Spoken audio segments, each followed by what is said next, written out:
देखो बहुत सारे बच्चे कमेंट कर रहे हैं, मैसेज डाल के पूछ रहे हैं कि सर पैसा कैसे मेरा रिफंड आएगा, क्या फिर से फॉर्म भरना होगा, क्या वही एग्जामिनेशन सेंटर होगा या नया सेंटर मिलेगा, हमें एक्सपेक्टेड डेट क्या है, किस डेट को रीनीट होगा। ये सारे डाउट इस 5 मिनट के सेशन में मैं क्लियर कर देता हूँ। ठीक है, आओ एक एक करके डिस्कस करते हैं, सारी बातों को डिस्कस कर दूंगा। देखो सबसे पहला रीनीट होगा, तो ये तो क्लियर हो चुका है कि हाँ भाई रीनीट होगा। क्या सभी स्टूडेंट देंगे? वो सारे स्टूडेंट रीनीट देंगे जिन्होंने फॉर्म फिल कर रखा है। जिन्होंने नीट 2026 का फॉर्म फिल कर रखा है वो सारे स्टूडेंट रीनीट देंगे। क्या कोई नया बच्चा भी रीनीट दे सकता है? जैसे मान लो कोई बच्चा क्लास 12th में था तो उसने नहीं भरा, अब वो चाहता है कि यार उसके पेपर भी खत्म हो गए, मैं भर देता हूं। या कुछ बच्चे थे जिनके फॉर्म रिजेक्ट हो गए थे, अब वो चाहते हैं कि मैं फिर से फॉर्म भर के क्या रीनीट दे सकता हूं? तो नहीं, अभी तक ऐसा कोई ऑफिशियल नोटिस नहीं आया है। अभी तक ऐसा कोई ऑफिशियल नोटिस नहीं आया है कि नया बच्चा नया इनरोलमेंट दे सकता है। तो नया इनरोलमेंट आप नहीं कर सकते हो, इसके रिगार्डिंग अभी तक कोई नोटिस नहीं है और ना कोई इंफॉर्मेशन है। रजिस्ट्रेशन, आपको नया रजिस्ट्रेशन नहीं करना है। जो आपने पुराना रजिस्ट्रेशन कर रखा है, रजिस्ट्रेशन फॉर्म फिल कर रखा है, उसी के डाटा के बेसिस पे आपका सेंटर एलोकेट किया जाएगा। आपको फिर से कोई फॉर्म नहीं भरना है।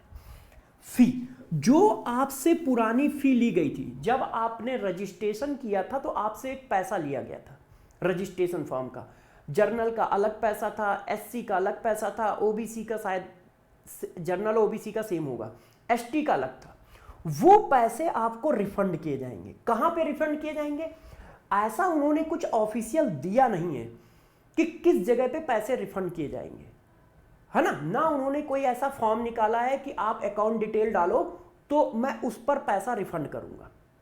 मगर जैसा देखा जाता है, जैसा आम चलन में है, जिस अकाउंट से आपने पेमेंट किया है उसी अकाउंट में रिफंड आता है। जैसे ई कॉमर्स वाली कंपनियां करती हैं, तो जिस अकाउंट से आपने पेमेंट किया होगा रजिस्ट्रेशन फॉर्म का, उसी अकाउंट में पैसा आ जाएगा। यदि आपने कैफे वाले से पेमेंट कराया है तो कैफे वाले के अकाउंट में आ जाएगा, पापा के अकाउंट से किया है तो पापा के अकाउंट में आ जाएगा, मम्मी के अकाउंट से किया है तो मम्मी के अकाउंट में आ जाएगा, भाई के अकाउंट से किया है तो भाई के अकाउंट में आ जाएगा, और दोस्त के अकाउंट से किया है तो दोस्त के अकाउंट में आ जाएगा। इन जनरल ऐसा ही होता है।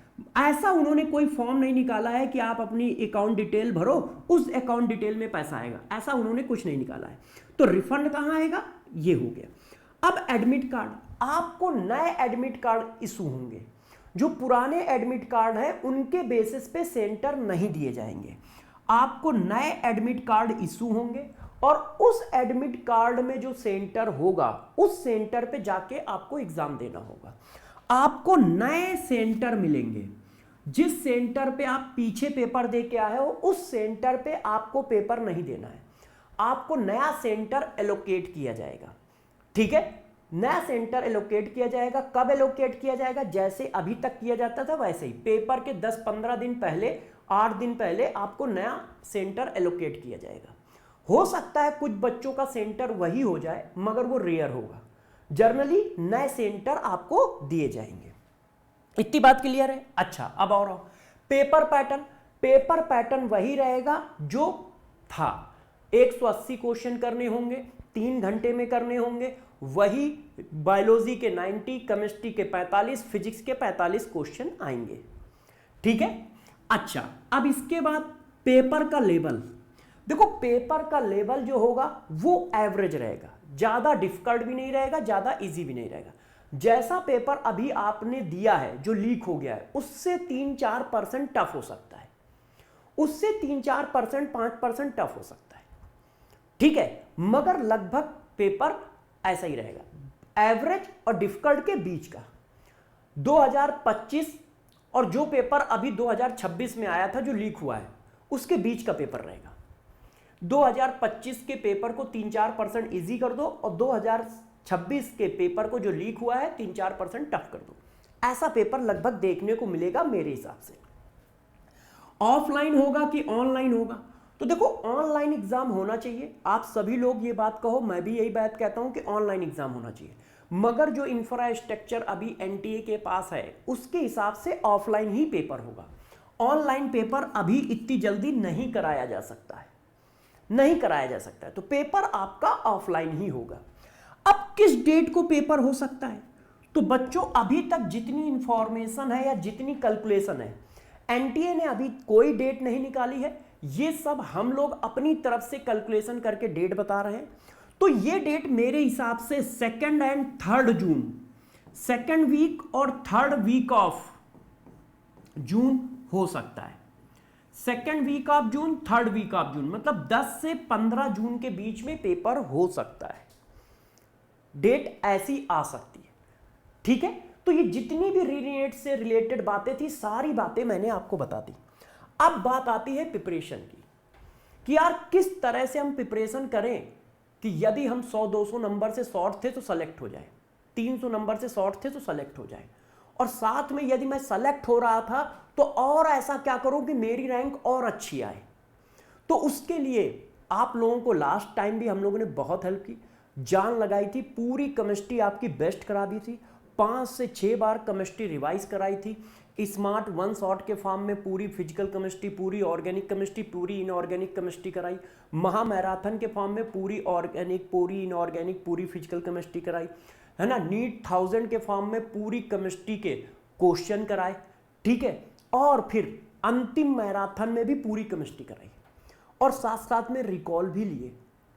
तो बहुत सारी तरीके से मैंने केमिस्ट्री रिवाइज कराई थी।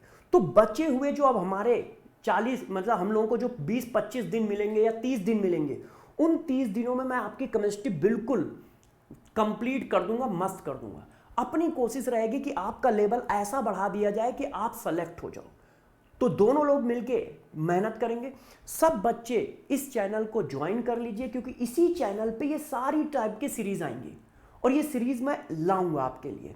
तो अभी मैं आपको क्या देने जा रहा हूं, क्या लाया हूं, जरा ये देखो। मैं आपकी प्रैक्टिस के लिए 8100 क्वेश्चन लाया हूं। 8100 क्वेश्चन में बायोलॉजी, केमिस्ट्री और फिजिक्स के क्वेश्चन है, ये सारे फ्री क्वेश्चन है। मैं आपको 45 फुल टेस्ट दे रहा हूं प्रैक्टिस के लिए। इन 45 फुल टेस्ट में 8100 क्वेश्चन है।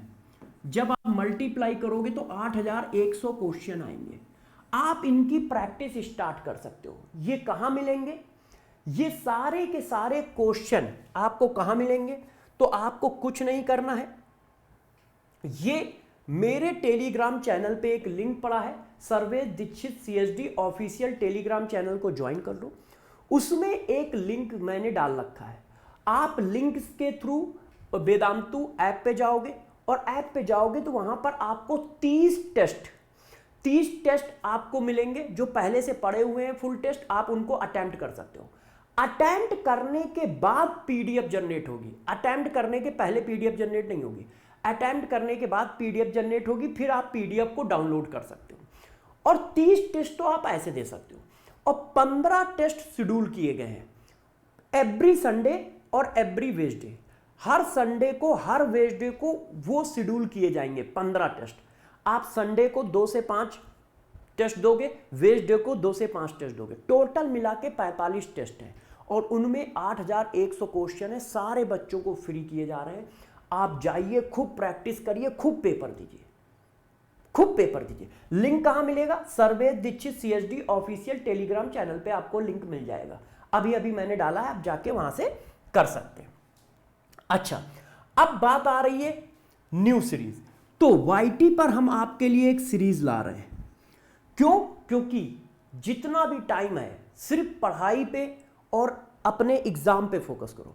मैं भी पेपर लीक की बात कर सकता हूं, मैं भी NDA को 2-4 गालियां दे सकता हूं, ठीक है। मैं भी इस पर घंटों चर्चा कर सकता हूं कि रीनीट हो रहा है, बच्चों का मेंटल स्टेटस बिगड़ रहा है, ये सारी बातें सही हैं, मगर मेरा फोकस सिर्फ एग्जाम पे है। क्योंकि यदि मैं इन सारी बातों को 5-6 दिन डिस्कस भी करूंगा तो इससे क्या एग्जाम निकलेगा? नहीं। इससे होगा क्या कि बच्चे का टाइम खराब होगा। मैं ये बातें डिस्कस करूंगा, ये बातें मैं दूसरों से डिस्कस करूंगा, बच्चों से नहीं करूंगा। दूसरों से डिस्कस करूंगा, मैनेजमेंट से डिस्कस करूंगा, NTA को बोलूंगा, उनको पत्र लिखूंगा, उनको मेल लिखूंगा, मगर आपका मैं टाइम खराब नहीं होने दूंगा, आपको मैं सिर्फ पढ़ाई पे फोकस रखूंगा। जैसे एक एक सेकंड कीमती है, मेंटल स्टेटस आपका बिगड़ा हुआ है मुझे पता है, आप उसको बना लोगे मुझे ये भी पता है, ठीक है, मगर अब पढ़ाई पे फोकस करते हैं, जैसे हम मैक्सिमम आउटपुट दे पाए, मैक्सिमम नंबर ला पाए, क्योंकि उस नंबर से नीट में सिलेक्शन मिलेगा। इस बात पे भी मैं चर्चा कर सकता हूं, सर फिर पेपर आउट हुआ तो क्या होगा, वो हमारे बस में नहीं है। हम इन चर्चाओं को कर करके आपका टाइम खराब नहीं करना चाहते हैं, इन चर्चाओं को कर करके आपका टाइम नहीं खराब कर सकते। यदि मैं इस पे चर्चा करता हूं तो बताओ क्या वो पेपर लीक नहीं होगा? होगा। क्यों? ना तो हम उस पेपर की सिक्योरिटी कर रहे हैं ना आप कर रहे हो, लीक होना होगा तो होगा ही। तो फिर हम चर्चा करके आपका टाइम क्यों खराब करें, आपका मेंटल स्टेटस क्यों बिगाड़ें, है ना, कि मेंटल स्टेटस बिगाड़े, जैसे आपके दिमाग में कहीं कोने में चलता हो कि यार पेपर लीक हो गया फिर मैंने रह जाऊंगा, यार एनटीए ने पेपर ऐसा कर दिया तो फिर मैं रह जाऊंगा। आप अपना मैक्सिमम आउटपुट दो। क्यों? क्योंकि मुझे आपकी चिंता है, एनटीए की चिंता नहीं है, मुझे आपकी चिंता है कि आप अपने पोटेंशियल से ज्यादा पेपर करके आओ। इसलिए इन चर्चाओं पे मैं बिल्कुल वीडियो भी नहीं बना रहा हूं, शॉर्ट भी नहीं बना रहा हूं और डिस्कस भी नहीं कर रहा हूं, और मैं आपसे डिस्कस करूंगा भी नहीं। मैं ये सारी बातें डिस्कस करूंगा, न्यूज़ चैनल पे डिस्कस करूंगा, एनडीए को मेल डालूंगा, टीचर फैमिली में डिस्कस करूंगा और बाकी जगहों पे करूंगा, क्योंकि आपका मेंटल स्टेटस मैं बिगाड़ना नहीं चाहता, आपको मैं डिलेमा में नहीं डालना चाहता, आपको डिप्रेशन में नहीं डालना चाहता, आपको मैं फोकस कराना चाहता हूं सिर्फ पढ़ाई पर, जैसे आप अपना मैक्सिमम आउटपुट दे पाओ।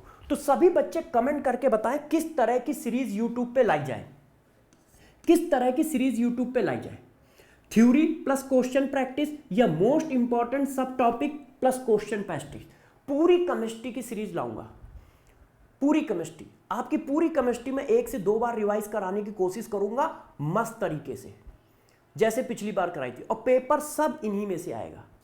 आप बिल्कुल टेंशन ना लें, आप बिल्कुल टेंशन ना लें, ठीक है। तो ये वीडियो सभी तक पहुंचाओ, जैसे सारे बच्चों को सीरीज के बारे में पता चल जाए, सारे बच्चों को पूरी इंफॉर्मेशन मिल जाए, और चैनल को सब्सक्राइब कर लो। आज या कल में सीरीज लॉन्च करेंगे, ठीक है। सब लोग रेडी हो जाओ, कमर कस लो, फिर से पढ़ाई करते हैं।